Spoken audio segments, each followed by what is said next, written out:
Ei, hola, anem a veure ara com fer un formulari, però fent-lo des de zero, no amb l'assistent, sinó des de zero, ¿vale? Anem, fem crear, anem aquí a diseño del formulario, estem ja directament a la vista diseño, i fixeu-vos que tenim aquí un detall, tenim el formulario, que es diu formulario 1, que li hauríem de canviar el nom i tal, no? Però sobretot és que ara què fem amb això, no? En aquesta ocasió el que farem per fer-ho molt fàcil, anem a introduir dades en la taula dels descriptors, que tenia un únic camp. Llavors el que hauríem de fer és, cliquem per aquí, amb doble clic o amb botó dret i que surtin les propietats, i hauríem de fer sortir les propietats del formulari, perquè el primer que hem de fer és seleccionar-li un origen del registre. L'origen del registre hauríem de triar aquí i triar, per exemple, la taula dels descriptors. El títol del formulari també li hauríem de dir, com a descriptors. Hi ha un munt de propietats, ja les veurem tranquil·lament, però de moment ara el que m'interessa és que ara podem fer agregar campos existentes, que el tenim des d'aquí, que és el camp descriptor, i jo el puc arrossegar directament cap a la meva vista de detall. Llavors ja veieu que ens crea un quadre de text i una etiqueta associada, quadre de text que serà on estarà la informació, etiqueta un petit text que serveix per explicar què és el que hi ha aquí dintre. Anem a fer aquest detall bastant més petit, així, per exemple, que ara veurem per aquí.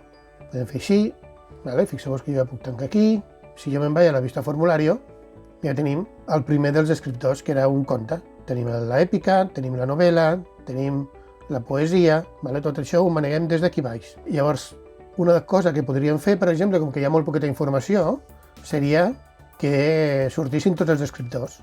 Llavors anem aquí a la vista diseño, propietats, anem a les propietats del formulario i aquí farem que la vista predeterminada, per exemple, hi ha un munt de propietats, ja veurem unes quantes, però la vista predeterminada serà formularios continuos, perquè veieu com funciona. Si feu formularios continuos, fixeu-vos la diferència, ara quan aneu a la vista formulario, es veuen tots els registres un sota l'altre. I l'alçada que tenim és l'alçada que nosaltres li hem donat aquí en vista disseny. Per tant, estaria bé, fixeu-vos que si posem així i posem així, si ara tornem a fer, sortiria molt més petitet. Aquí podrem introduir un de nou i estaria tot bé.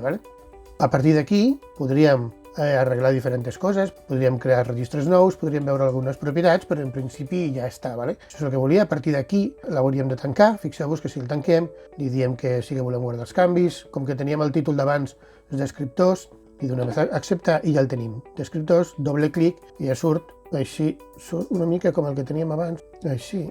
Jo volia fer així, tanco, guardo canvis, ja tindríem un segon formulari.